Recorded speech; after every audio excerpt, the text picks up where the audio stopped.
"Ma'am, I'm going to need you to move to the back of the plane. First class isn't for you." The words that would destroy Captain Blake Harrison's career hadn't been spoken yet, but they were coming. What he didn't know was that the woman in the faded college sweatshirt sitting in seat 1A wasn't just any passenger. She was Zara Williams, and she owned every bolt wire and seat on this aircraft. 3 weeks earlier, in the gleaming boardroom of Williams Global Enterprises on the 47th floor of a Manhattan skyscraper, Zara had made a decision that would change everything. The acquisition papers for Horizon Airways lay spread across the mahogany table like battle plans, and in many ways, that's exactly what they were. "The discrimination complaints are staggering," her chief legal officer had said, sliding a thick folder across the table. "Passengers removed from flights based on appearance, differential treatment based on race and class, crew members who've created a culture of exclusion rather than service." Zara had studied each complaint with the methodical precision that had built her empire from a small tech startup in her Detroit garage to a global conglomerate worth $3.2 billion. At 35, she was used to boardrooms where she was the youngest person present, often the only woman, and almost always the only black executive. She had learned to read between the lines of corporate speak and see the human stories behind the statistics. "We're not just buying an airline," she had told her team that day, her voice carrying the quiet authority that came from years of making decisions that affected thousands of lives. "We're buying an opportunity to prove that treating people with dignity isn't just morally right, it's profitable." Now sitting in the bustling terminal at JFK International Airport at 6 a.m., Zara pulled her hood up and adjusted the wire-rimmed glasses she'd worn since college. The disguise was simple, but effective. Nobody expected a billionaire CEO to look like a graduate student running late for class. Her assistant, Derek Martinez, had coordinated every detail of this undercover mission with the precision of a military operation. Her real identity was known only to him and Patricia Stone, her chief of operations, who would be waiting at Heathrow with a team of lawyers and corporate executives when the truth was finally revealed. "Are you sure about this approach?" Zara Derek had asked during their final planning session. "You could just implement changes from the corporate level. You don't have to put yourself through potential discrimination." But Zara had learned long ago that you can't fix what you haven't experienced firsthand. When she was 8 years old, flying with her grandmother to visit family in Alabama, a flight attendant had made them switch seats 3 times, each move taking them further from first class and closer to the back of the plane. Her grandmother had endured it with grace, whispering to young Zara that sometimes you have to pick your battles. "Today I'm picking my battle." Grandma Rose. Zara murmured to herself as she watched the early morning travelers hurry past with their coffee cups and rolling luggage. She had spent the previous evening reviewing every policy manual, every training document, every customer service protocol that Horizon Airways had developed over their 23 years of operation. What she found was a company that talked about excellence, but had created a culture where excellence was defined by how well you catered to the wealthy and powerful, while making everyone else feel grateful for basic human decency. Her phone buzzed with a text from Patricia legal team standing by. "Whatever happens, we'll document everything. Change is coming." Zara smiled and tucked the phone back into her worn canvas tote bag, the same one she'd carried through business school. Some of her executives had suggested she carry designer handbags befitting her status, but Zara had learned that real power didn't need to announce itself with logos and labels. Real power was quiet, patient, and absolutely devastating when it was finally revealed. The gate agent called for first-class boarding, and Zara joined the small group of passengers walking down the jet bridge. She could feel her heart rate increase, not from nervousness, but from anticipation. In a few hours, Captain Blake Harrison and his crew would learn that their assumptions about who belonged where were about to cost them everything. As she handed her boarding pass to the flight attendant at the aircraft door, Zara made a mental note of the woman's name tag, Emma Rodriguez. Emma offered a professional smile, but Zara caught the brief flicker of confusion when the young woman glanced from the first-class ticket to Zara's casual attire. "Welcome aboard," Emma said, her training overriding her curiosity. "Seat 1A is right through there." Zara nodded her thanks and made her way into the cabin, settling into the window seat that would soon become the center of a confrontation that would reshape the airline industry.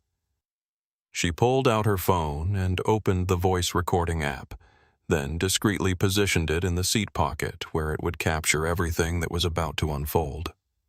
Outside the aircraft window, she could see the baggage handlers loading the cargo hold with the same efficiency they'd used for decades. Soon that efficiency would be turned toward loading something else entirely, the consequences of judging people by their appearance rather than their character.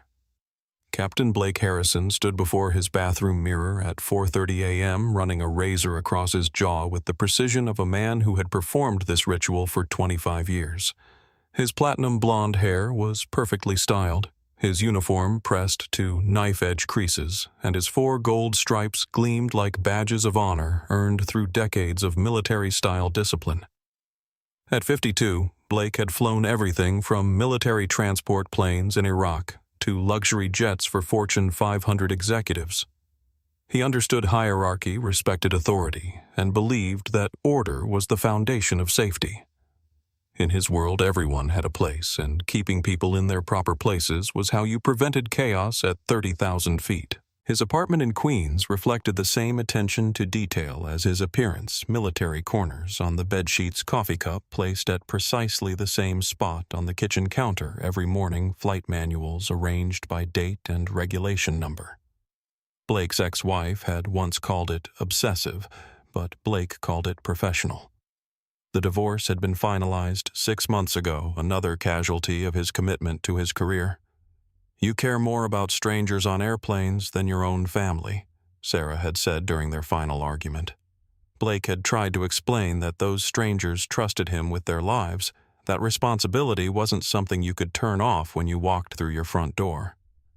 Now, as he drove through the pre-dawn darkness toward JFK, Blake's mind was focused on the day's flight manifest. Horizon Airways had been struggling financially with rumors of potential buyers circulating through the pilot lounge like unwelcome turbulence.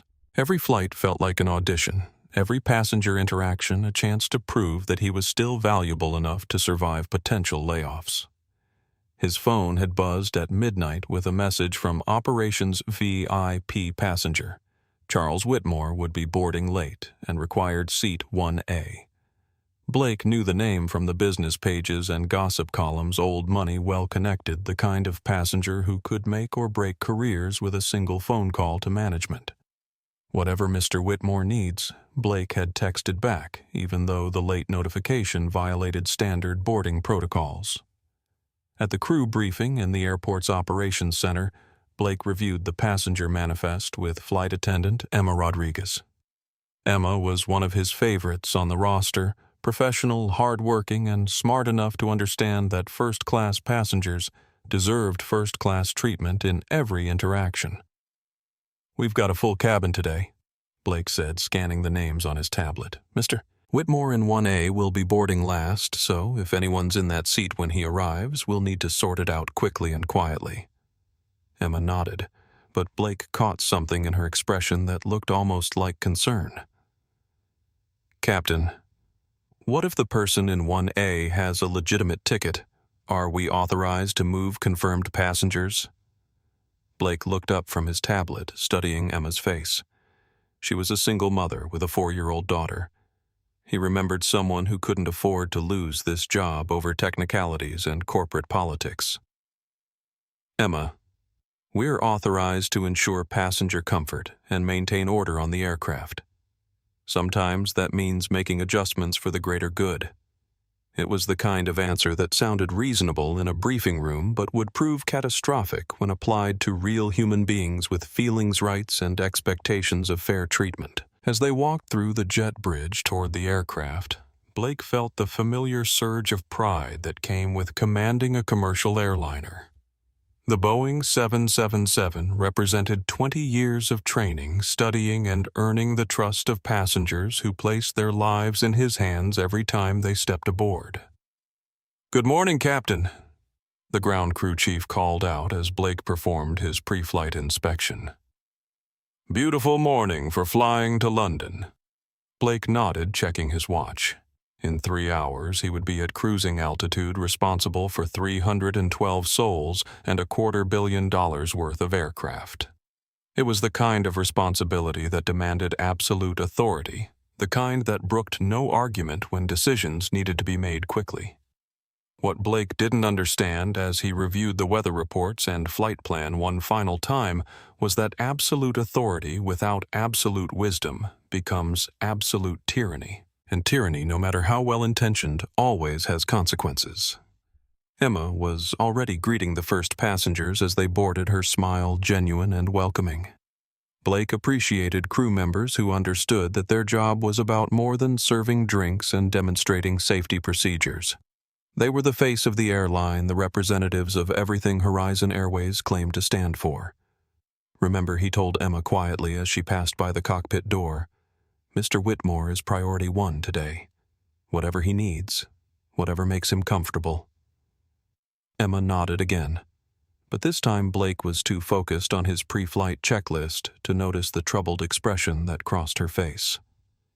She had been a flight attendant for 6 years, long enough to recognize the difference between customer service and customer preference, between treating people fairly and treating some people as more important than others. As the boarding process began in earnest, Blake settled into his captain's chair and began the familiar ritual of preparing for takeoff. Outside, the morning sun was beginning to burn through the clouds, promising clear skies for the transatlantic crossing. It would have been a perfect day for flying, if only he had understood that the storm was already aboard. His aircraft quietly settled into seat 1A with a voice recorder and a plan for justice. Zara had been in her seat for exactly 12 minutes when she noticed the pattern. She watched Emma Rodriguez greet each first-class passenger, observing the subtle differences in tone, attention, and service that revealed more about Horizon Airways culture than any corporate handbook ever could. The businessman in 2A received a warm welcome and an immediate offer to hang his jacket. The elderly couple in 3B were helped with their carry-on bags and offered complimentary champagne before the flight even pushed back from the gate. But when Lisa Chen boarded with her 4-year-old daughter Maya struggling with a car seat diaper bag and the exhaustion that comes from a 6-hour layover in a crowded airport, the response was markedly different. "Ma'am, you'll need to store that car seat in the overhead compartment," Emma said, her tone shifting from welcoming to instructional. "And please, keep your daughter quiet during boarding. Other passengers are trying to rest." Lisa looked around helplessly, clearly overwhelmed by the logistics of traveling alone with a young child. Maya was whimpering from tiredness, clutching a stuffed elephant that had seen better days.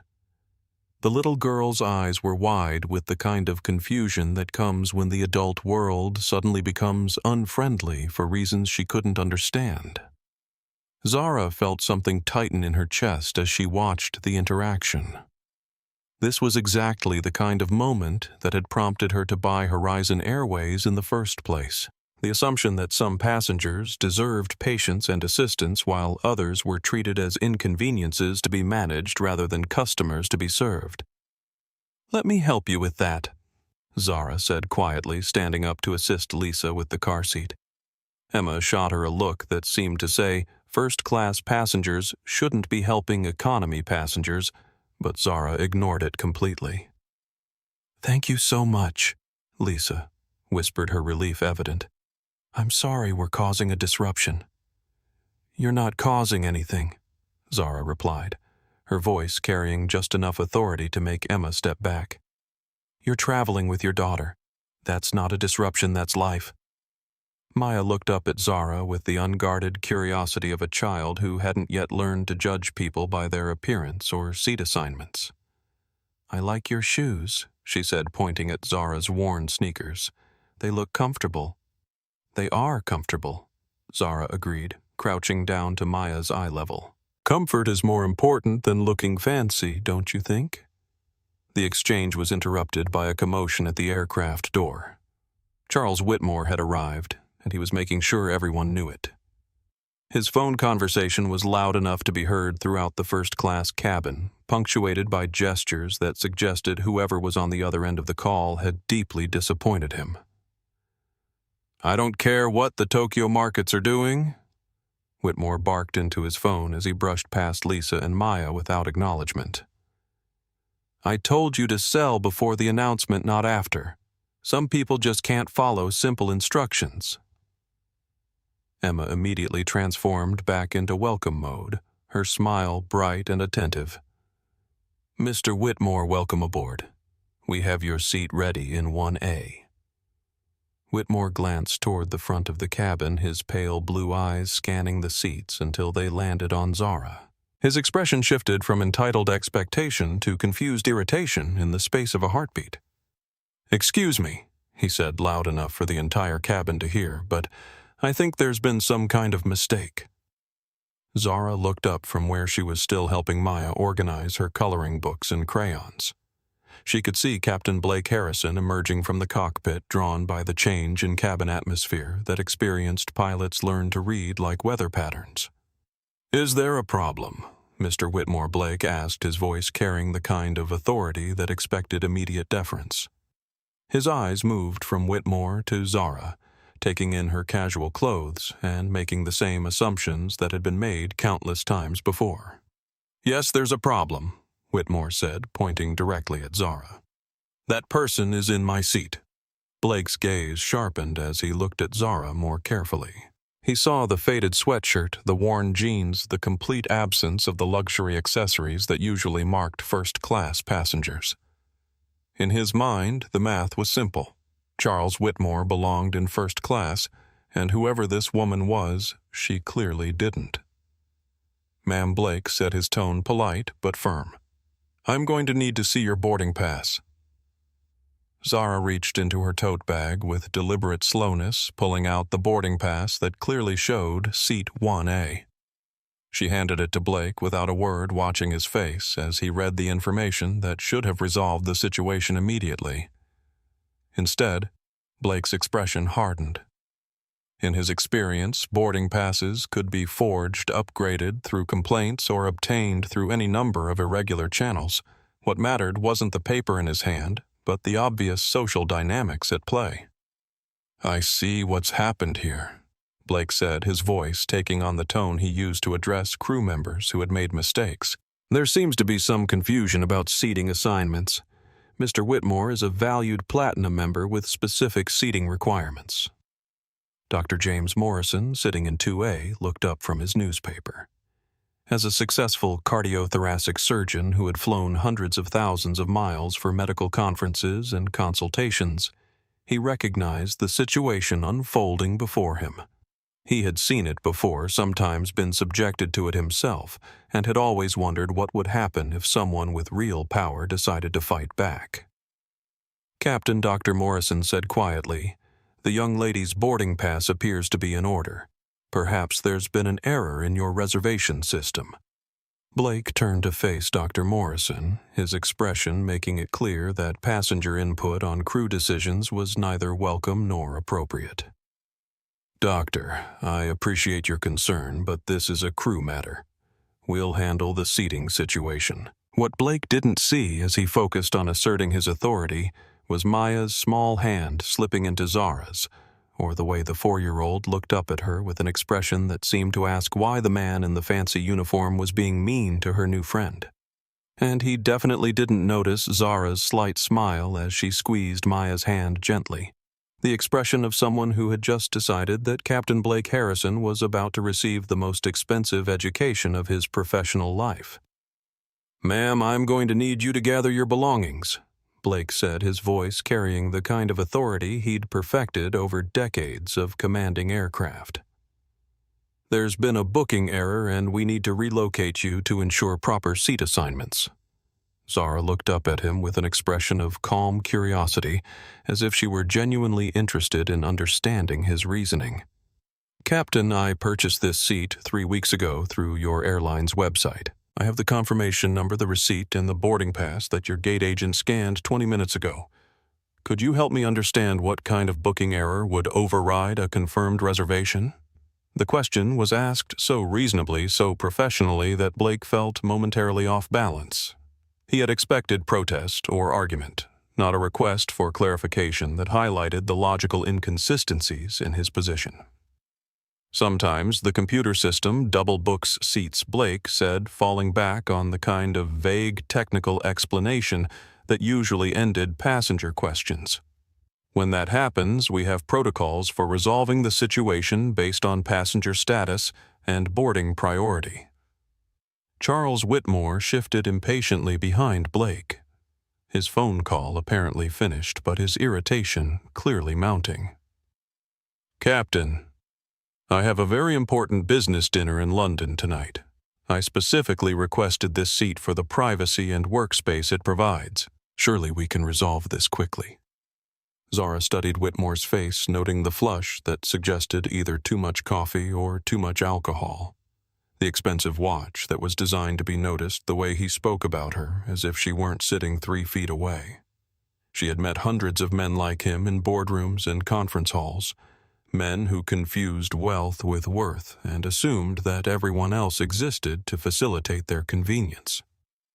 "Mr. Whitmore," she said, her voice pleasant but carrying an undertone that made Dr. Morrison look up from his newspaper with renewed interest. "I'm curious about something. When you made your seat request, were you told that it would involve displacing another passenger who had already confirmed their reservation?" Whitmore's pale eyes narrowed as he looked at her more closely, perhaps noticing for the first time that her questions were too sophisticated, her composure too complete for someone who should have been intimidated by the situation. "I don't know what kind of game you're playing," he said, his voice rising just enough to draw attention from other passengers, "but I'm a platinum-level member of this airline's frequent flyer program. My business generates millions of dollars in revenue for companies like Horizon Airways. I think that earns me some consideration when seating issues arise." Emma Rodriguez stood frozen near the galley, watching the confrontation unfold with growing unease. Her training had covered difficult passengers, flight delays, and medical emergencies, but nothing had prepared her for this particular combination of entitlement, authority, and quiet resistance.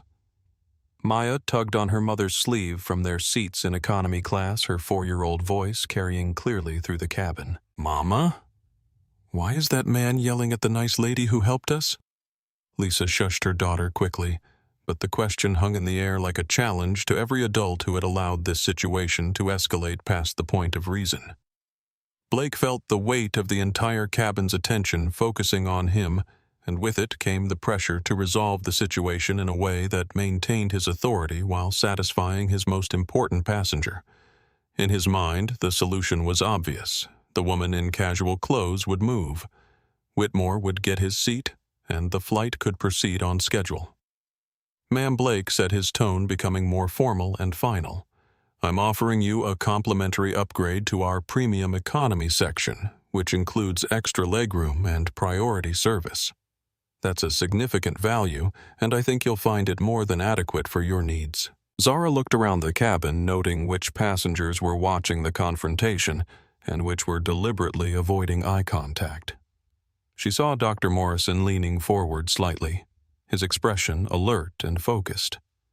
She saw an elderly businessman in 4A who kept glancing toward them with an expression of uncomfortable recognition, as if he were seeing something he'd witnessed before but never questioned. Captain Zara said, standing up slowly so that she was eye level with Blake despite their height difference, "I appreciate the offer, but I'm confused about the airline's policy. Are you saying that confirmed reservations can be changed at will based on passenger preference? Because if that's the case, I'd like to understand how customers can trust that the seats they purchase will actually be available when they board." The question was delivered with such professional courtesy that it took Blake a moment to recognize the challenge embedded within it. She wasn't asking for clarification, she was forcing him to articulate a policy that didn't exist to justify actions that couldn't be justified under any legitimate airline protocol. "This is ridiculous," Whitmore interjected, his patience finally exhausted. "Captain, I don't have time for this philosophical discussion about airline policies. I need this seat. I've paid for first-class service, and I expect first-class treatment. Handle this situation, or I'll be speaking to your management about crew members who can't maintain order on their aircraft." The threat was clear and effective. Blake felt the familiar tightness in his chest that came with knowing his job security was being evaluated in real time by someone with the power to influence his career trajectory. Dr. Morrison closed his newspaper and stood up, his movement deliberate and commanding. At 6'2", with the bearing of someone accustomed to life and death decisions, he drew immediate attention from everyone in the cabin. "Excuse me," he said, his voice carrying the authority of someone who had spent years managing crisis situations. "But I think we need to pause for a moment and consider what's actually happening here." Blake turned toward Dr. Morrison, his expression making it clear that passenger interference in crew decisions was crossing a line that shouldn't be crossed. "Doctor, I appreciate your concern, but this is a crew matter that requires immediate resolution. Please return to your seat so we can handle this situation appropriately." Captain Dr. Morrison replied, his tone respectful but unwavering. "I'm not interfering with crew decisions. I'm observing what appears to be a violation of federal aviation regulations regarding passenger rights and confirmed reservations. As a frequent flyer and someone who understands liability issues, I think you should be aware that this conversation is being witnessed by an entire cabin of passengers." The words hit Blake like a physical blow. Liability, federal regulations, witnesses. Suddenly, the simple matter of seat reassignment had become something much more complex and potentially dangerous to his career. Zara watched the captain's face as Dr. Morrison's words sank in, noting the moment when professional confidence began to shift toward professional concern. She had seen the same expression in boardroom negotiations when executives realized they had overplayed their hand and were about to face consequences they hadn't anticipated. "Captain," she said quietly, her voice cutting through the tension with surgical precision, "perhaps we should discuss this privately. I think there might be some misunderstanding about the situation that could be resolved with a brief conversation." Blake looked at her more carefully, noting for the first time the quality of her speech, the confidence in her posture, the complete absence of the deference he expected from passengers who were being asked to accommodate airline decisions. "Ma'am," he said slowly, "who exactly are you?" Zara smiled, and for the first time since the confrontation began, her expression held a hint of the power that had built a billion-dollar empire from nothing more than intelligence, determination, and the absolute refusal to accept that anyone else had the right to define her place in the world. "Captain," she said, "I think that's exactly the conversation we need to have." Blake Harrison had commanded aircraft through thunderstorms over the Atlantic, navigated emergency landings with failed hydraulic systems, and once talked a nervous passenger through a panic attack at 37,000 feet. But nothing in his 25 years of flying had prepared him for the quiet certainty in Zara Williams's voice when she said those 8 words that would haunt him for the rest of his career.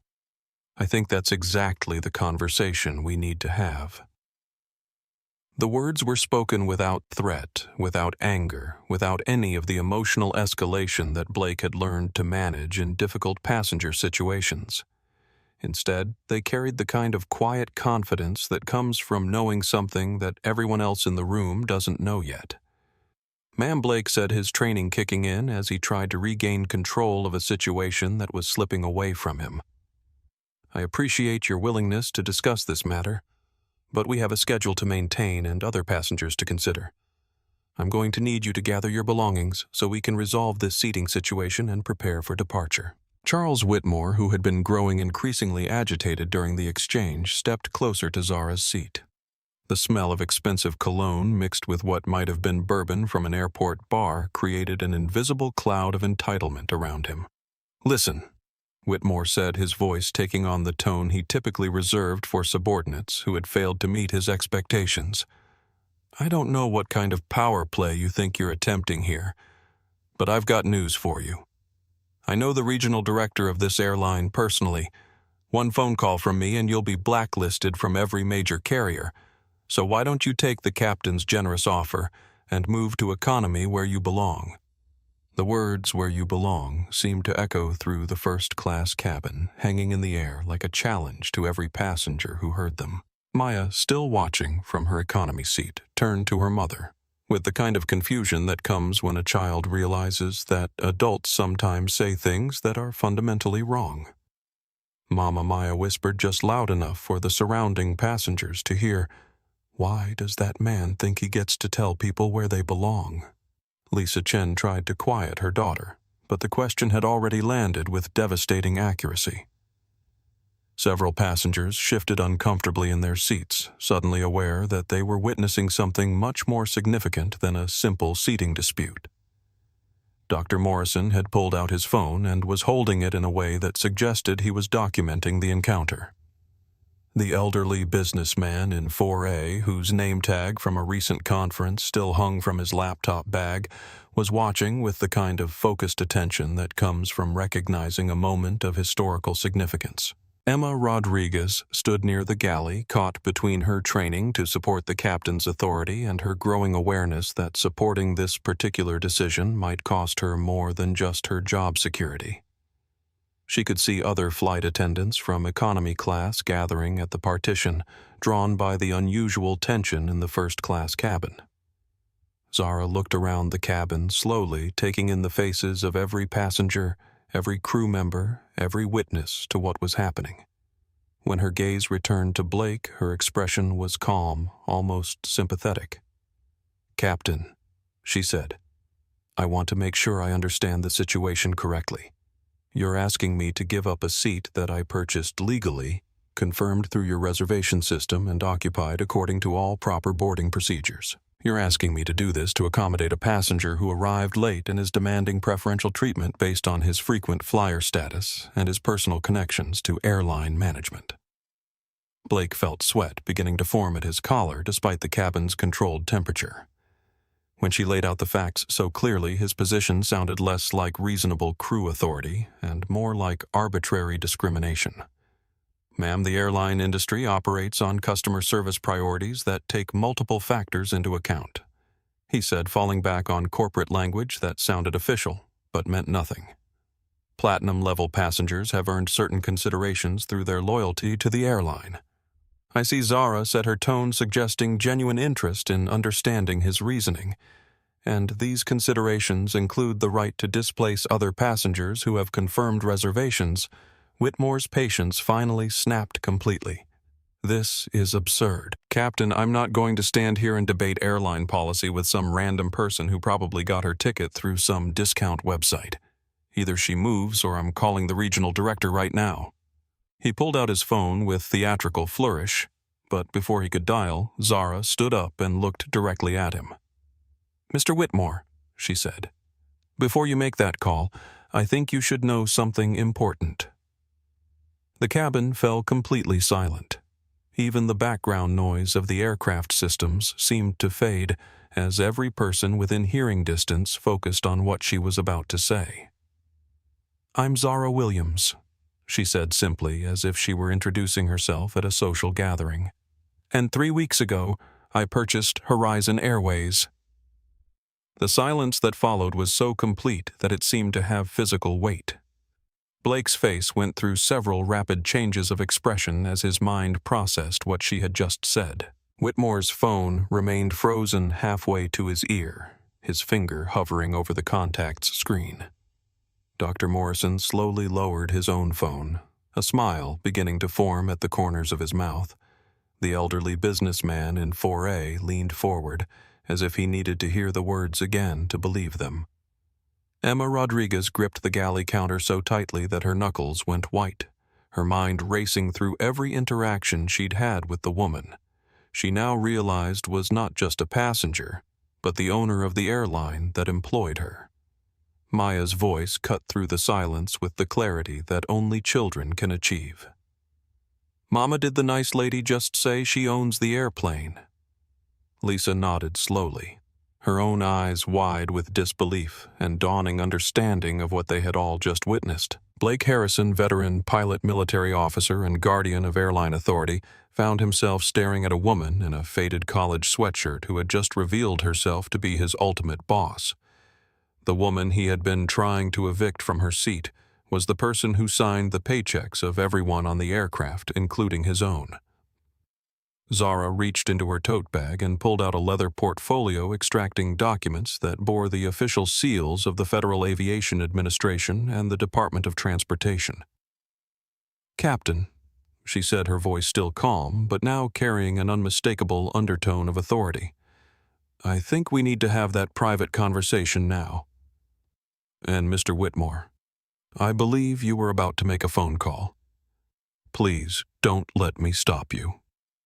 Whitmore's phone slipped from his suddenly nerveless fingers, clattering to the cabin floor with a sound that seemed to echo like a gavel in a courtroom. The conversation that followed would be brief, decisive, and absolutely devastating for everyone who had assumed that power was determined by appearance rather than substance. The revelation hung in the air like electricity before a lightning strike. Zara Williams, owner of Horizon Airways, stood calmly in the aisle of Seat 1. While Captain Blake Harrison's world began to collapse around him with the methodical precision of a controlled demolition. Blake's training had covered hijackings, medical emergencies, and catastrophic mechanical failures, but nothing had prepared him for the moment when he realized he had just tried to evict his employer from her own aircraft. His mind raced through the implications, the witnesses, the documented conversation, the complete violation of every principle of customer service and basic human decency. Charles Whitmore bent to retrieve his phone from the cabin floor, his movements slow and mechanical as if he were underwater. When he straightened up, his face had taken on the grayish pallor of someone who has just watched their professional reputation crumble in real time. Ms. Williams Blake began, his voice cracking slightly on the formal address. "I had no idea. If I had known who you were—" Captain Zara interrupted, her voice cutting through his stammered explanation with surgical precision. "That's exactly the problem. Your treatment of me shouldn't depend on who I am. It should depend on the fact that I'm a human being with a confirmed reservation who deserves basic courtesy and respect." Dr. Morrison had put away his phone but remained standing, his medical training allowing him to recognize the signs of a man in shock. Blake's pupils were dilated, his breathing shallow, and his complexion had shifted from confident authority to something approaching panic. Emma Rodriguez approached cautiously from the galley, her own face reflecting the dawning horror of someone who realizes they have been complicit in a situation that could destroy their career. "Ms. Williams," Emma said quietly, "I want you to know that I was following the captain's instructions. I've never been comfortable with the way some passengers are treated differently than others, but I need this job to support my daughter." Zara turned to Emma with an expression that was understanding rather than accusatory. "Emma, you're not the problem here. You're part of the solution we're going to build." The words carried implications that everyone in the cabin could feel but not yet fully comprehend. Maya, still watching from economy class with the unblinking attention of a child witnessing something important, raised her small hand, as if she were in school. "Excuse me," Maya said in her clear 4-year-old voice. "Is the nice lady going to fire the mean man?" The question, asked with such innocent directness, seemed to crystallize the moment for everyone present. This wasn't just about airline policies or customer service protocols. This was about power justice and the consequences that come when people assume they can treat others as less than human without repercussions. Whitmore finally found his voice, though it emerged as something closer to a croak than his earlier commanding tone. "Ms. Williams, there's been a terrible misunderstanding. I had no intention of treating you disrespectfully. I was simply trying to resolve what appeared to be a seating conflict." Zara looked at him with the kind of calm attention she typically reserved for board meetings where millions of dollars hung on her next decision. Mr. Whitmore, she said you told me to move to economy where I belong. You threatened to have me blacklisted from airlines. You spoke about me as if I were an obstacle to be removed rather than a person deserving consideration. Those weren't misunderstandings. Those were choices. The elderly businessman in 4A, whose conference badge identified him as Robert Hayes from Morrison Financial Services, finally spoke up. His voice carried the weight of years and the authority of someone who had witnessed enough corporate disasters to recognize one in progress. Ms. Williams Robert said, "I want to apologize for my silence during this situation. I've seen this kind of treatment before, and I've always told myself it wasn't my business to intervene. But watching a 4-year-old ask better questions than the adults in this cabin has made me realize that silence in the face of injustice makes me part of the problem." His words seemed to break something open in the cabin atmosphere. Other passengers began to shift to make eye contact to acknowledge that they had all been witnesses to something that demanded more than passive observation. Blake made one last desperate attempt to salvage his position. Ms. Williams. I acted according to established airline protocols for managing passenger conflicts and ensuring the comfort of premium-level customers. If the policies need to be reviewed, I'm certainly open to additional training and guidance. Zara studied his face for a long moment, noting the way he was still trying to frame his actions as policy compliance rather than personal choice. "Captain," she said, "let me help you understand something. There is no airline policy that authorizes crew members to remove passengers with confirmed reservations based on their appearance, their race, or their perceived social status. There is no protocol that requires passengers to prove their worthiness for the seats they've purchased legally. And there is absolutely no training that teaches crew members to treat some human beings as more valuable than others." She paused, letting her words sink in before continuing. "What happened here wasn't policy compliance. It was discrimination, plain and simple, and the fact that you're still trying to justify it tells me that you haven't learned anything from this experience." Maya's voice piped up again from economy class. "Mama, is discrimination when people are mean to other people because of what they look like?" Lisa nodded, her own eyes filling with tears as she realized her daughter was receiving an education in civil rights at 30,000 feet. "That's right, baby," Lisa said softly. "And it's wrong, no matter who does it or why they think they have the right." Zara walked over to Maya's seat, crouching down to the little girl's eye level. "Maya, you're absolutely right. Discrimination is wrong. And do you know what we do when something is wrong?"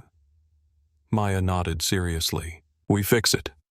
"That's exactly right," Zara said, her voice carrying a warmth that had been absent during her confrontation with Blake and Whitmore. "We fix it." She stood up and looked around the cabin one more time, her gaze taking in every face, every witness, every person who would carry the story of what had happened on Flight 447 for the rest of their lives. "Ladies and gentlemen," she announced, her voice carrying clearly throughout the aircraft, "I apologize for the disruption to your travel experience today. What you've witnessed represents everything that's wrong with how airlines sometimes treat passengers. But I want you to know that this is the last time something like this will happen on a Horizon Airways flight." She turned back to Blake, who was still standing in the aisle like a statue of defeated authority. "Captain," she said, "we need to have that private conversation now. Emma, would you please ensure that all passengers are comfortable while the captain and I discuss some immediate changes to our flight operations?" As they moved toward the front of the aircraft, Maya called out one more time, "Nice lady. Are you going to make sure everyone gets treated nice on airplanes?" Zara turned back and smiled at the little girl whose questions had cut through adult rationalization and corporate doublespeak to reach the heart of the matter. "Yes, Maya," she said. "That's exactly what I'm going to do." The aircraft's forward lavatory was barely large enough for 2 people, but it provided the privacy that Zara Williams needed for the phone call that would reshape Horizon Airways forever. Captain Blake Harrison stood pressed against the narrow wall, his uniform somehow looking less authoritative in the confined space, while Zara speed-dialed a number that would connect them directly to the emergency response team she had put in place 3 weeks earlier. "Patricia." "It's Zara," she said when her chief of operations answered on the first ring. "Operation Clean Sweep is now active. I need the legal team, the corporate restructuring team, and the media relations team at Heathrow in exactly 6 hours and 37 minutes when this flight lands." Blake listened in growing horror as Zara detailed every aspect of the confrontation with clinical precision, his refusal to honor her confirmed reservation, Whitmore's racist assumptions and threats, the complicity of crew members who had been trained to prioritize frequent flyer status over basic human dignity. "Patricia, I want you to understand that this isn't about punishment." Zara continued, her voice calm, but carrying undertones that made Blake's chest tighten with anxiety. "This is about transformation.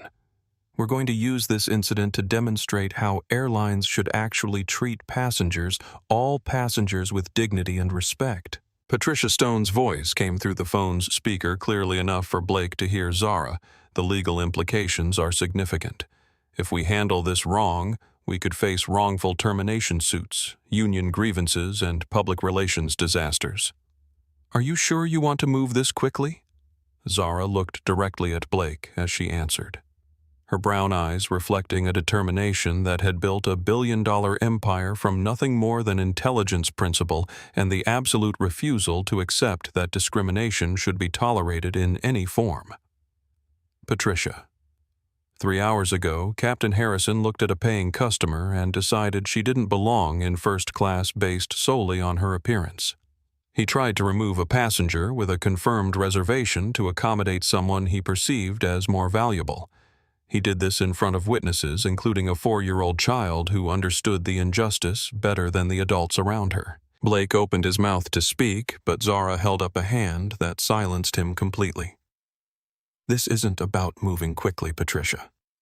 This is about moving correctly. Every minute we wait is another minute that passengers like Lisa Chen and her daughter Maya have to wonder if they'll be treated fairly when they travel. Every hour we delay is another opportunity for employees like Emma Rodriguez to be forced into compromising situations where they have to choose between their jobs and their consciences." She paused, letting the weight of her words settle in the cramped space. "We purchased Horizon Airways to prove that treating people with dignity isn't just morally right, it's profitable. Today, we got handed the perfect case study to demonstrate that principle. We're not going to waste it." Blake finally found his voice, though it emerged as something closer to a whisper than the commanding tone he had used earlier. "Ms. Williams, I want you to know that I don't consider myself—" Captain Zara interrupted. "What you consider yourself is irrelevant. What matters is what you did, and the impact it had on real people. Maya Chen is 4 years old, and she just watched a man in authority treat another human being as less than equal. Do you understand what kind of lesson that teaches her about how the world works?" Blake's silence was answer enough. Patricia's voice came through the phone again. "Zara, I'm mobilizing the teams now. Legal wants to know if you're planning to file federal discrimination charges or handle this through internal restructuring." "Both," Zara replied without hesitation.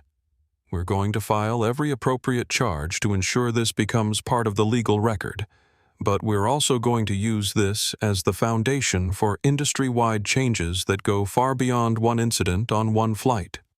She looked at Blake again, noting how his military posture had collapsed into something resembling defeat.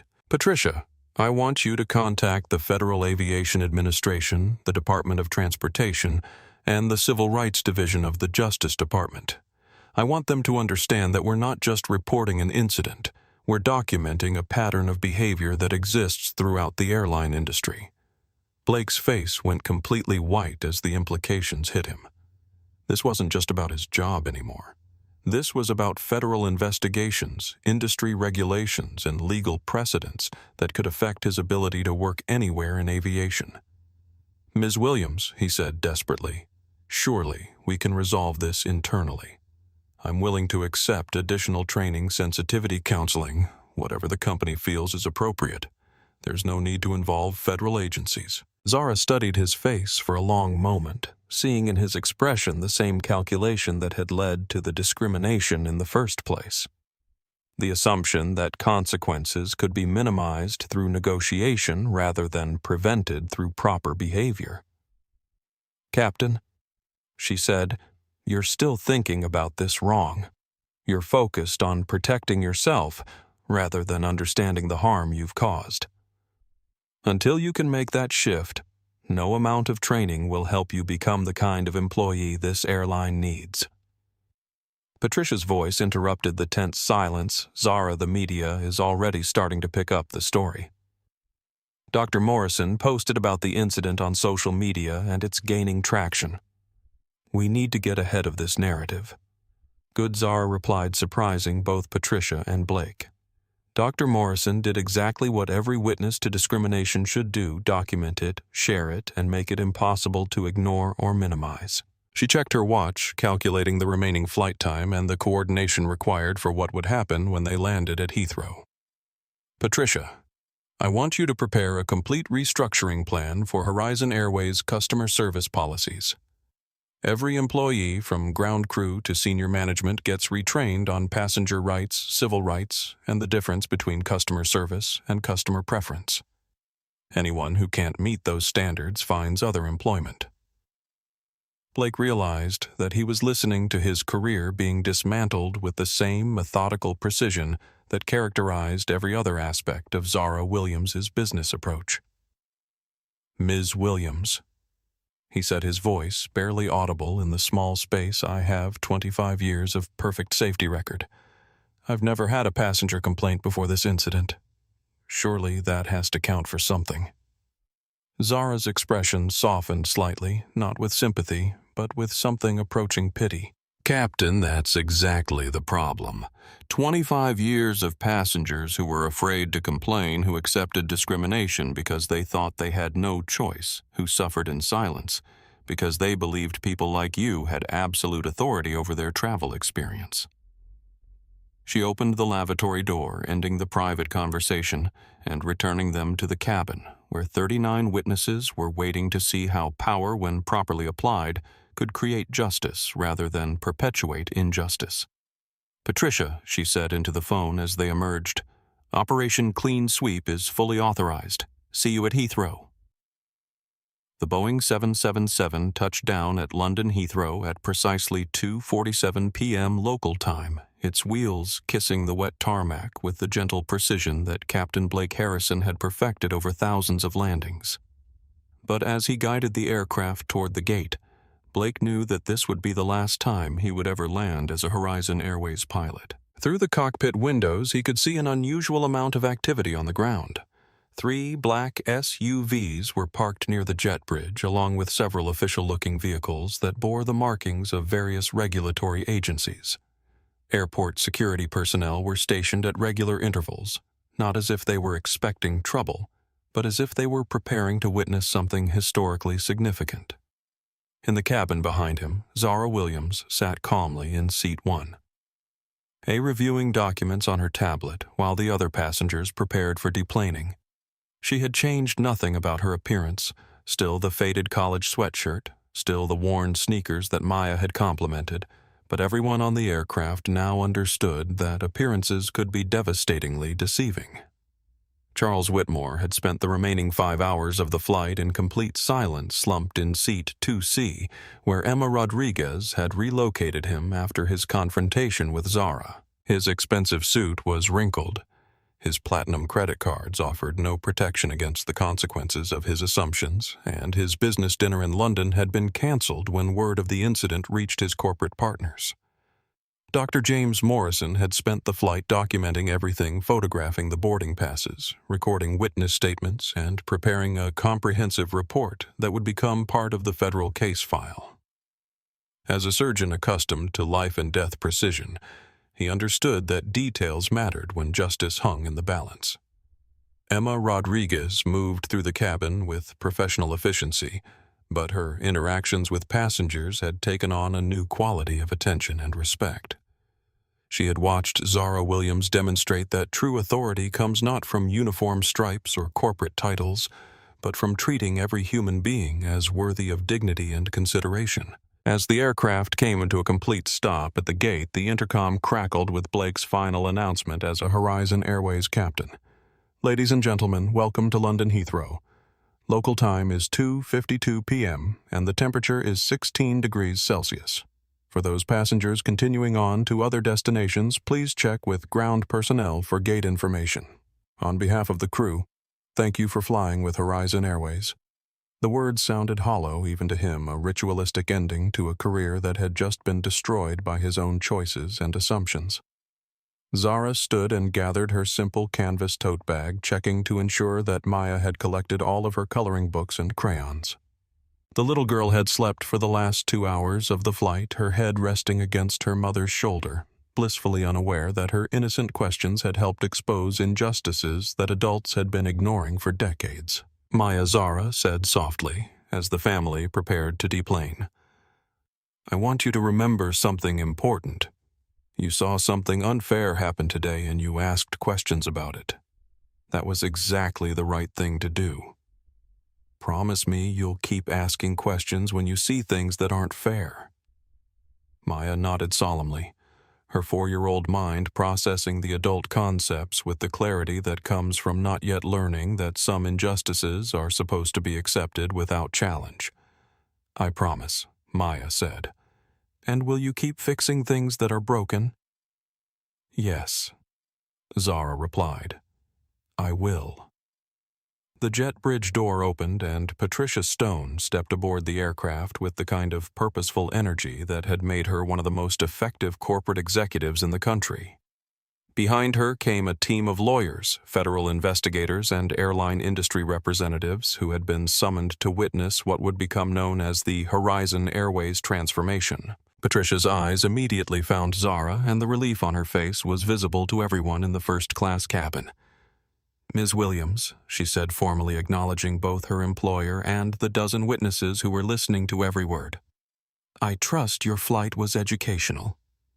"It was," Zara replied, her tone carrying layers of meaning that would be analyzed in business schools and civil rights law courses for years to come.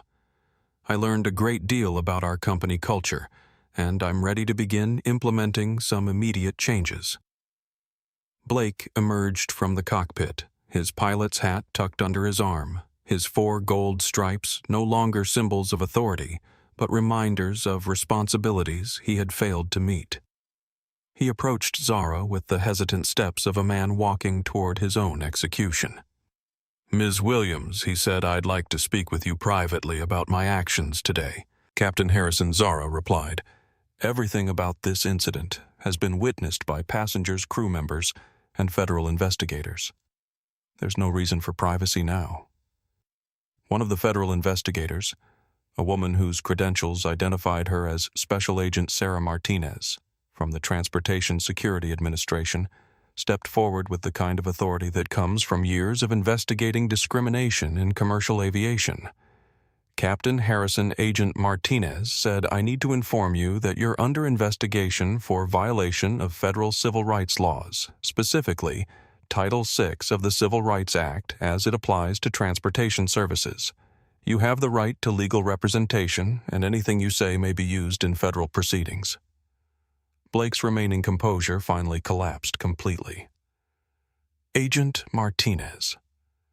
I was trying to resolve a passenger conflict according to company policies. I never intended to discriminate against anyone." Captain Zara interjected, her voice cutting through his explanation with surgical precision. "Intent isn't magic. The impact of your actions was discrimination regardless of what you intended. Maya Chen understood that better than you do."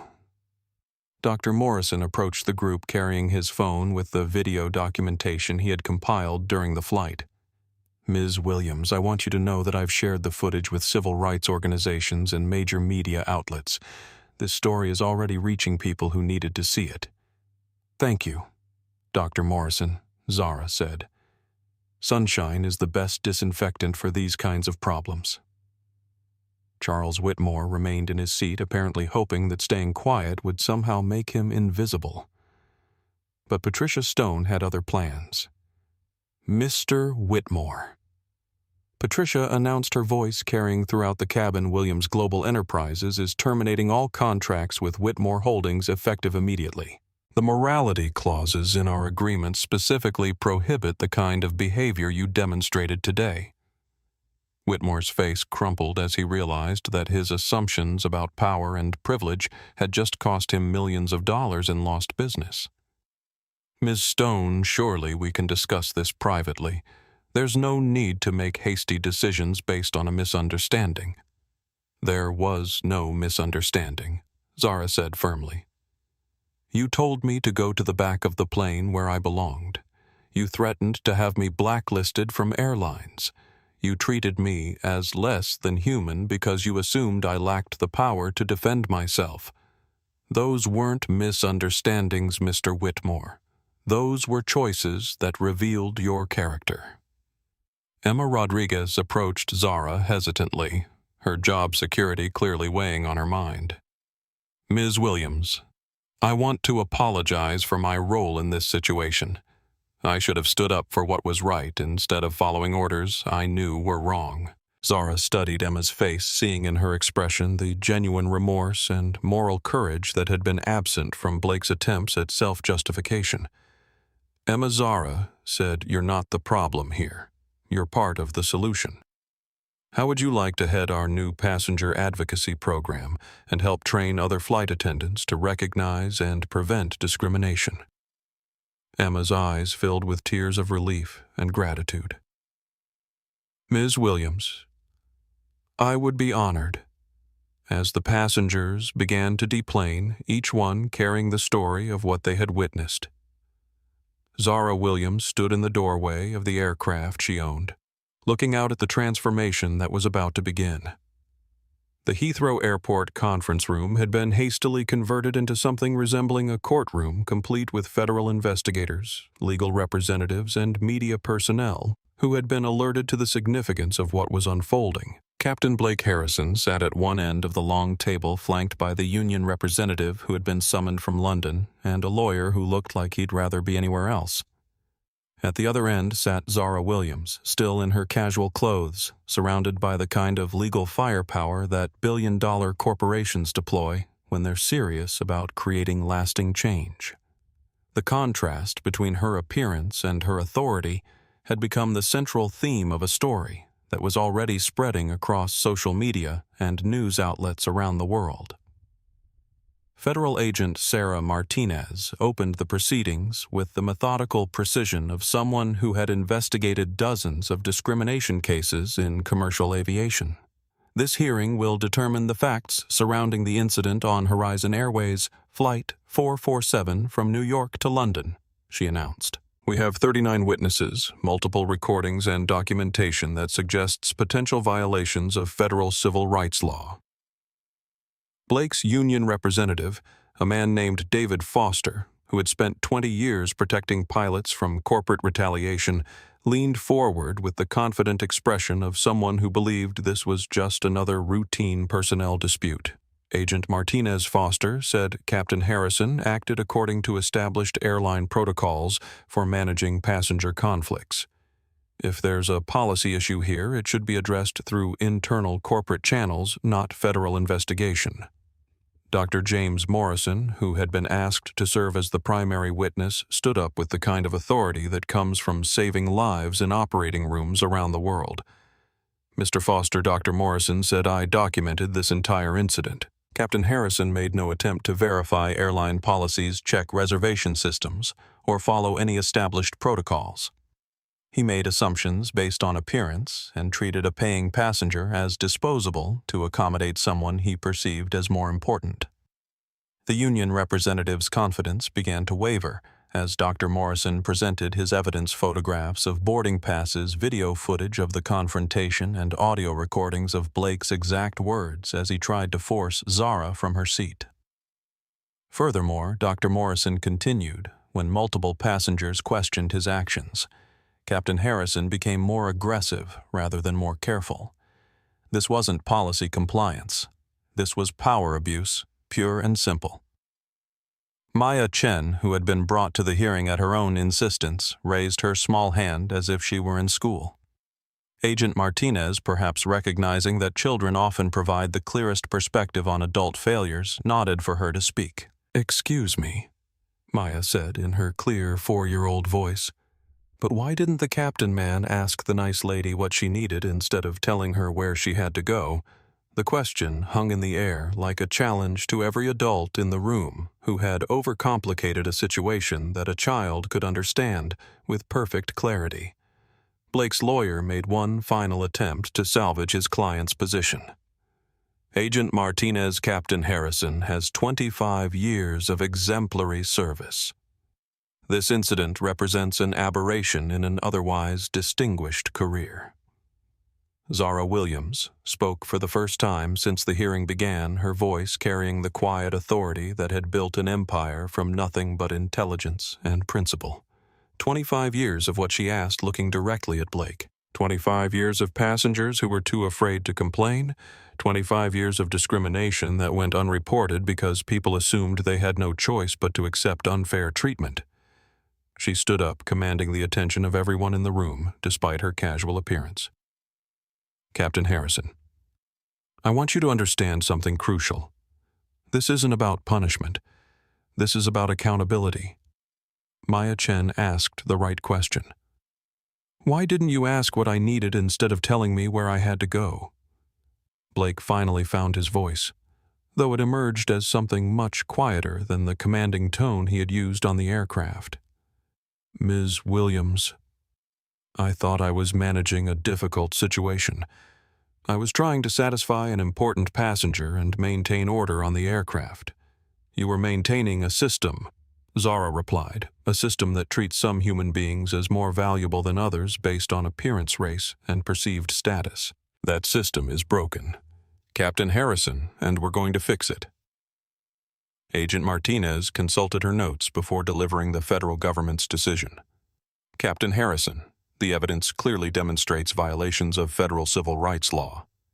You will face formal charges, mandatory bias training, and suspension of your commercial pilot's license, pending completion of a comprehensive review process." Blake's face went completely white as the implications sank in.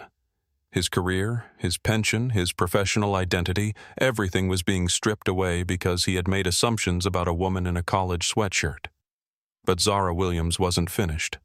"Agent Martinez," she said, "Williams Global would like to propose an alternative resolution that serves both justice and education." The federal investigator looked intrigued. "Ms. Williams, what did you have in mind?" "Captain Harrison will participate in a comprehensive bias training program, work with civil rights organizations to understand the impact of discrimination, and serve as a case study for industry-wide reform. If he demonstrates genuine understanding and commitment to change, he can return to aviation as an advocate for passenger rights rather than someone who violates them." Blake looked up with something approaching hope for the first time since the confrontation began. "Ms. Williams, you would give me a second chance after what I did," Captain Zara replied. "Maya Chen taught me something important today. She asked why you didn't try to help me instead of trying to remove me. That question contains the answer to everything that's wrong with how airlines treat passengers." She looked around the room, taking in the faces of federal investigators, legal representatives, and media personnel who would carry this story to millions of people around the world. Real change doesn't come from destroying people who make mistakes. It comes from transforming those mistakes into education that prevents future harm. Captain Harrison, you have a choice. You can spend the rest of your life bitter about the consequences of your actions, or you can spend it helping others learn from them. Maya tugged on her mother's sleeve and whispered something that was just loud enough for the room to hear. "Mama the nice lady is teaching the captain how to be nicer." Lisa Chen smiled through tears she hadn't expected to shed. "Yes, baby. She's showing everyone how to turn something bad into something good. Agent Martinez closed her file with the satisfaction of someone who had witnessed justice being served with both accountability and compassion. "This hearing is concluded," she announced. "Captain Harrison, you will report for bias training next week. Ms. Williams, the federal government commends Williams Global for demonstrating that corporate responsibility and civil rights enforcement can work together effectively." As people began to file out of the conference room, Blake Harrison approached Zara Williams one last time. "Ms. Williams," he said, "I want you to know that I understand now. I see what I did, and I see the harm I caused. I don't know if I can ever make it right, but I want to try." Zara studied his face, looking for the genuine remorse that would determine whether redemption was possible. "Captain," she said, "making it right starts with admitting that you were wrong. Not wrong about policies or procedures, but wrong about the fundamental principle that all human beings deserve dignity and respect." Blake nodded slowly. "I was wrong, and I'm grateful for the chance to learn how to be better." Maya Chen, who had been listening with the intense attention that children bring to adult conversations they sense are important, walked over to Blake with the fearless curiosity of someone too young to be intimidated by authority figures who had failed to earn respect. "Mr. Captain," she said, looking up at him with serious 4-year-old eyes, "will you promise to be nice to everyone on airplanes?" Blake knelt down to Maya's eye level, perhaps understanding for the first time that real authority comes not from stripes on a uniform, but from the trust of people who believe you will protect rather than harm them. "Yes," he said simply. "I promise." And in that moment, witnessed by federal investigators and recorded by media representatives, the transformation of both a man and an industry began with a 4-year-old's definition of justice being nice to everyone. 6 weeks after Flight 447 landed at Heathrow, Blake Harrison sat in a circle of metal folding chairs in a community center in East London, surrounded by 12 other people who had agreed to participate in what the facilitator called restorative justice dialogue. The fluorescent lighting was harsh, the coffee was terrible, and Blake had never felt more uncomfortable in his life. Dr. Sarah Robinson, the bias expert who had been working with discrimination cases for 15 years, looked around the circle with the kind of patient attention that comes from understanding how difficult it is for people to confront the harm they've caused. "Blake," she said, using his first name in a deliberate attempt to strip away the authority that came with his former title. "Can you tell us what you've learned about the impact of your actions on Flight 447? Blake had been dreading this question for weeks, but the intensive training program had forced him to confront truths about himself that he'd spent 25 years avoiding. "I've learned," he began, his voice uncertain but sincere, "that when I looked at Zara Williams, I didn't see a passenger with rights. I saw someone who didn't fit my assumptions about who belonged in first class." One of the other participants, a woman named Janet, whose own experience with airline discrimination had brought her to the program, leaned forward with the kind of attention that comes from recognizing shared truth. "What assumptions?" she asked gently. Blake took a deep breath, knowing that the answer would force him to acknowledge prejudices he'd never admitted to himself. "I assumed that a black woman in casual clothes couldn't afford first-class tickets legitimately. I assumed she was trying to take advantage of the system. I assumed that Charles Whitmore, because he was white and wealthy and loud, deserved better treatment than she did." The words hung in the air like a confession, stripping away the corporate language and policy justifications that Blake had used to avoid confronting the racism that had driven his actions. Dr. Robinson nodded encouragingly. "And what do you understand now about the impact of those assumptions?" "I understand." Blake continued, his voice growing stronger as he found the courage to face the full truth that Maya Chen, a 4-year-old child, watched me treat her friend as less than human. I taught her that authority figures can abuse their power without consequences. I showed her that the world is a place where some people matter more than others, based on how they look. Janet's eyes filled with tears as she recognized the description of trauma that she had carried since childhood. "Blake," she said softly, "I was 7 years old when a flight attendant made my family move to the back of the plane because we looked suspicious. I'm 53 now, and I still feel that shame every time I board an aircraft." The impact of her words hit Blake like a physical blow as he realized that his actions on Flight 447 had continued a cycle of harm that stretched back generations. Another participant, a man named Robert who had witnessed workplace discrimination without intervening, spoke up with the kind of honesty that comes from confronting your own complicity.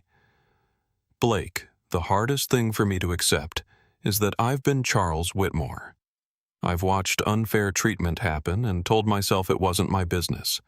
I've stayed quiet because speaking up felt uncomfortable." Blake looked around the circle, seeing in each face a different aspect of the system that had enabled his discrimination: the bystanders who stayed silent, the victims who internalized shame, the perpetrators who justified harm through policy and procedure. Dr. Robinson Blake said, "I want to understand something. Zara Williams could have destroyed me completely. She had the power, the documentation, and the legal right to end my career permanently. Why did she offer me this chance to learn instead?" Dr. Robinson smiled with the satisfaction of someone who had guided many people through this same moment of understanding. "Blake, what do you think Maya Chen would say about that?" Blake considered the question, remembering the 4-year-old's clear voice asking why adults couldn't just be nice to each other. She would say, Blake replied slowly, that fixing things is better than breaking them, that helping people learn is better than punishing them. And what does that teach us about real power? Blake felt something shift in his understanding, a fundamental change in how he perceived authority, responsibility, and human worth. Real power, he said, isn't about controlling other people. It's about lifting them up. It's about creating justice instead of perpetuating harm. Dr. Robinson nodded approvingly. "Blake, you're ready for the next phase of this program. Are you prepared to share your story with airline industry professionals and help prevent other people from making the same mistakes?" Blake looked around the circle one more time, seeing in the faces of his fellow participants the possibility of redemption through service to others. "Yes," he said simply. "I'm ready to turn my mistake into other people's education." Janet reached across the circle and took his hand, her gesture offering the kind of forgiveness that can only come from someone who has experienced similar pain. "Blake," she said, "thank you for doing the hard work of understanding. It gives me hope that change is possible." Outside the community center, London was experiencing the first warm day of spring. Blake walked to the bus stop with a sense of purpose he hadn't felt since before Flight 447 destroyed his old life and forced him to build a new one based on accountability rather than authority. His phone buzzed with a text message from Emma Rodriguez, who had become his partner in developing new training programs for airline employees. "Blake, our first workshop is next week. 15 pilots, 20 flight attendants, and 5 ground crew supervisors. Are you ready to teach them what you've learned?" Blake typed back quickly. "Ready. Thank you for believing I could change." Emma's response came immediately. Maya Chen believed it first. "We're just following her example." As the bus arrived to take him back to his small apartment, Blake Harrison reflected on the strange truth that a 4-year-old girl had understood justice better than a captain with 25 years of experience. Tomorrow he would begin the work of preventing other children from experiencing what Maya had witnessed. It wasn't the career he had planned, but it was the one he had earned through the hardest lesson of his life. 1 year after Flight 447 made international headlines, the Horizon Airways headquarters in New York buzzed with the kind of energy that comes from transformation rather than crisis management. The lobby displayed a new mission statement written in elegant script across a massive wall. Every passenger, every flight, every moment dignity and respect as standard operating procedure. Zara Williams stood before a packed auditorium at the International Aviation Diversity Conference, no longer disguised in casual clothes but wearing a tailored business suit that commanded attention without demanding it. The audience included airline executives, federal regulators, civil rights advocates, and industry professionals from around the world who had come to learn about what was now being called the Horizon Model. Ladies and gentlemen, Zara began, her voice carrying easily through the packed auditorium 1 year ago. I sat in seat 1A on one of our aircraft and experienced firsthand the discrimination that millions of passengers face when they travel. Today, I want to share with you what we've learned about turning crisis into opportunity. In the third row, Blake Harrison took careful notes as his former employer described the comprehensive changes that had emerged from his moment of spectacular failure. He wore a simple business suit instead of a pilot's uniform, and his new title, Director of Bias Prevention and Passenger Advocacy, reflected his transformed role in the industry. The key insight, Zara continued, came from a 4-year-old passenger named Maya Chen, who asked the most important question of the entire incident. Why didn't the captain ask what I needed instead of telling me where I had to go?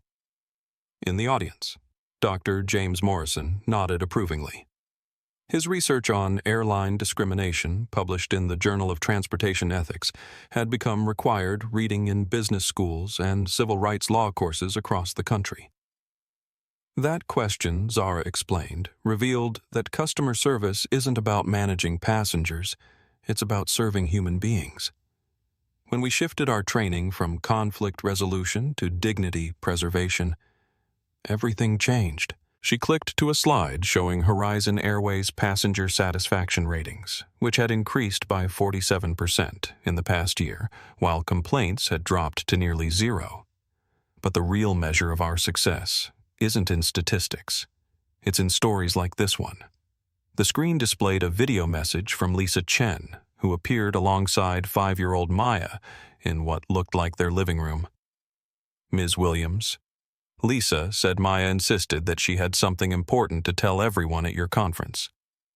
Maya stepped forward with the confident smile of a child who had learned that her voice mattered in adult conversations. Hi, everyone, Maya said, waving at the camera. I want to tell you about my airplane trip last week. The captain came to say hello to me, and the flight attendant lady helped me with my coloring books, and everyone was super nice to my mama and me. It was the best trip ever. The video cut back to Lisa, whose expression reflected the relief of a mother who no longer had to worry about her daughter witnessing discrimination during air travel. That's what change looks like, Lisa concluded. Maya now expects to be treated with kindness when we travel, instead of hoping to avoid cruelty. Thank you for making that possible. As the video ended, the auditorium erupted in applause that continued for almost a minute. Zara waited for quiet before continuing. Maya's expectation of kindness has become our operating standard, but creating that standard required us to acknowledge some uncomfortable truths about our industry. She clicked to the next slide, which showed employment statistics for major airlines. When we examined our own hiring and promotion practices, we discovered that leadership positions were overwhelmingly held by people who looked like Charles Whitmore, white male, and wealthy. Our customer-facing employees were diverse, but our decision-makers were not. Blake shifted uncomfortably in his seat, recognizing his own former position in that demographic breakdown. So we changed that too, Zara announced. Emma Rodriguez, the flight attendant who stood up for passenger rights during the original incident, is now our Vice President of Customer Experience. Dr. James Morrison serves on our board of directors. And Blake Harrison, the captain whose discrimination started this entire transformation, now leads our industry-wide bias prevention program. Blake stood up when his name was mentioned, acknowledging the scattered applause with the humble nod of someone who understood the difference between recognition and redemption. Blake's journey from perpetrator to advocate demonstrates something crucial about change. Zara continued. People can learn, grow, and become part of the solution if they're willing to confront their mistakes honestly and work to repair the harm they've caused. After the conference, Blake found himself in the hotel bar with Dr. Morrison and Emma Rodriguez, reflecting on how dramatically their lives had changed since that flight from New York to London.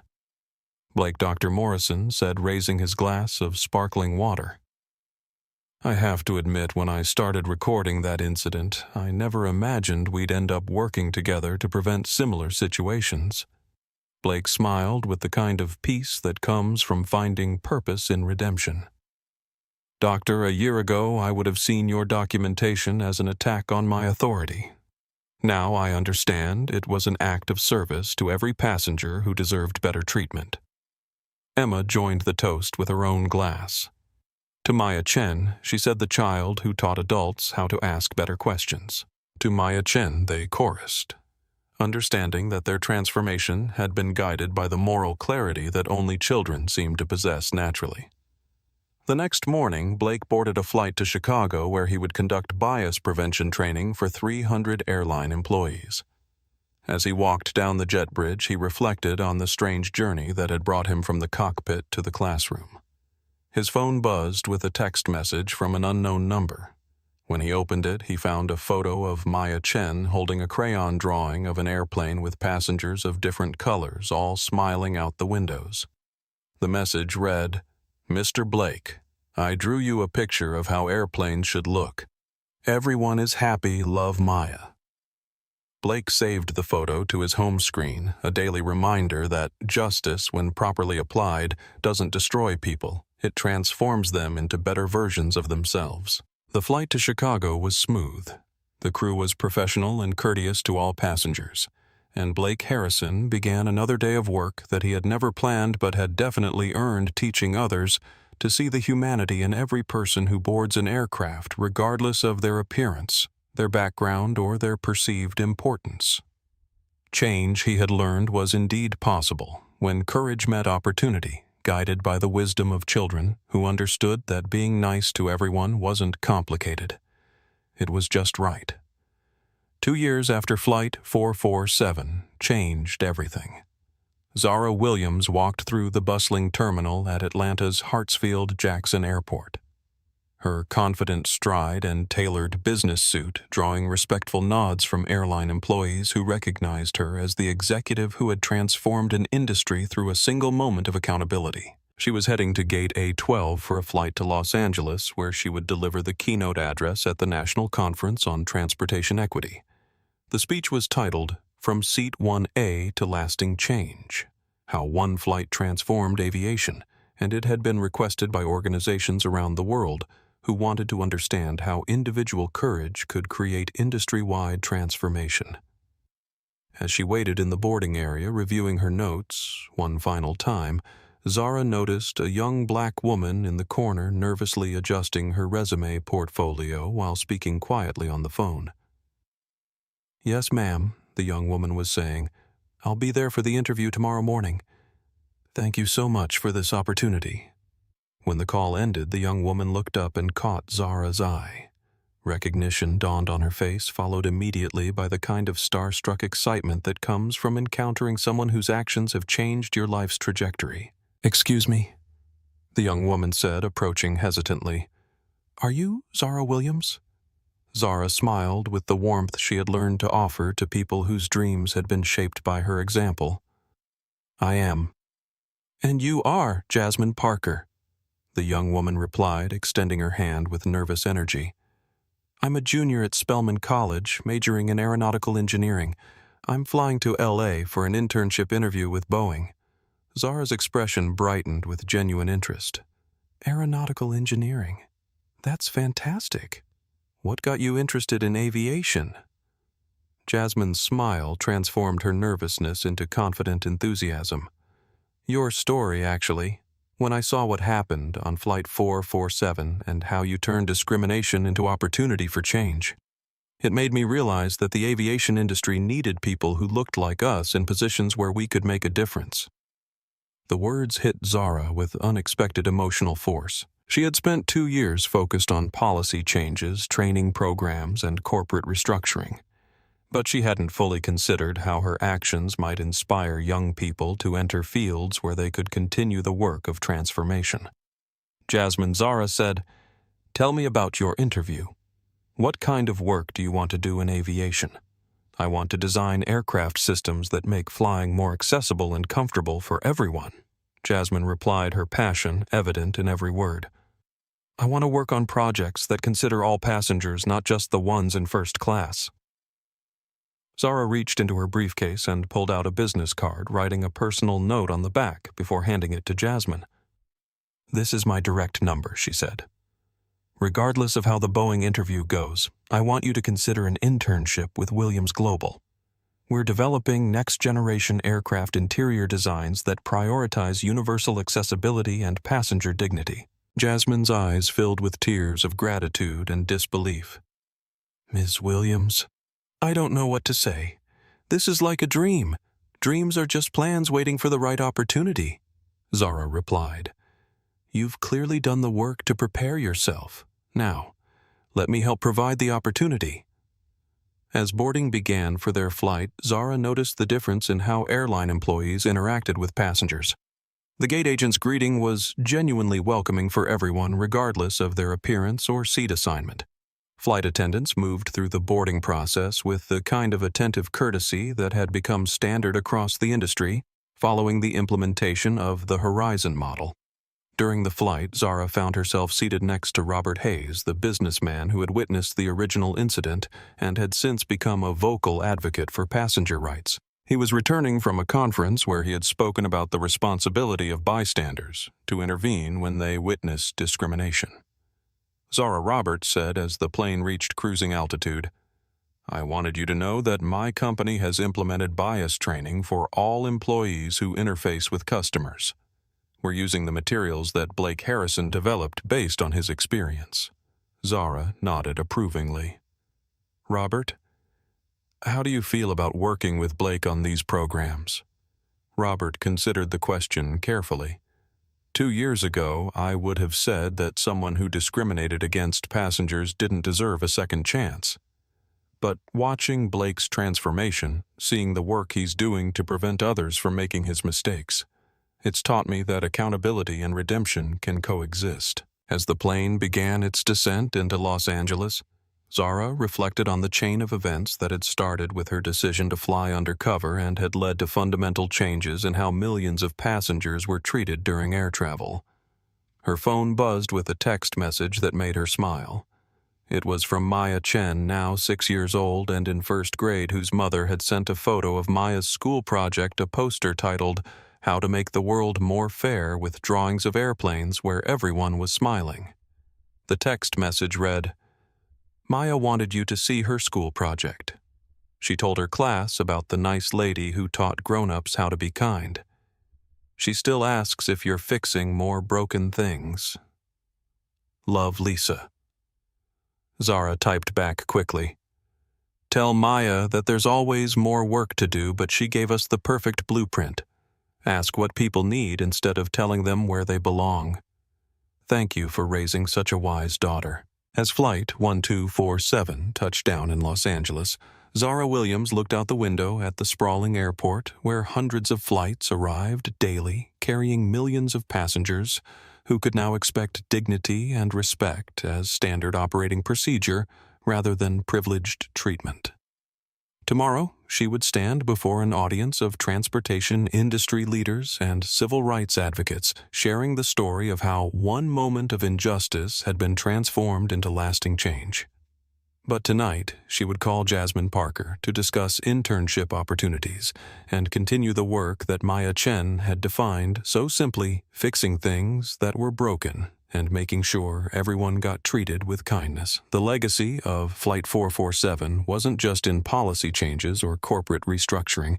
It was in the dreams of young people like Jasmine, who had decided that aviation needed leaders who understood that true power comes from lifting others up rather than keeping them down. Change, Zara had learned, was indeed possible when courage met opportunity, guided by the wisdom of children who understood that justice wasn't complicated. It was just necessary. The story of Flight 447 continues to ripple through the aviation industry and beyond, proving that individual acts of courage can create changes that outlast any single moment or career. Blake Harrison now travels internationally, teaching bias prevention to transportation professionals who are learning that authority without empathy becomes tyranny, while empathy, guided by principle, becomes justice. Emma Rodriguez leads customer service innovations that have been adopted by airlines worldwide, always remembering that every passenger deserves the treatment she wished her own daughter would receive when traveling alone someday. Maya Chen, now in 3rd grade, still asks the kinds of questions that cut through adult complications to reach simple truths about fairness, kindness, and the responsibility we all have to make the world better for everyone who shares it. If this story inspired you to think differently about power privilege and the courage to stand up for what's right, please like this video and subscribe to our channel for more stories about ordinary people who create extraordinary change. Share this with someone who needs to be reminded that justice is possible, even in situations that seem hopeless, when people choose dignity over convenience and transformation over revenge.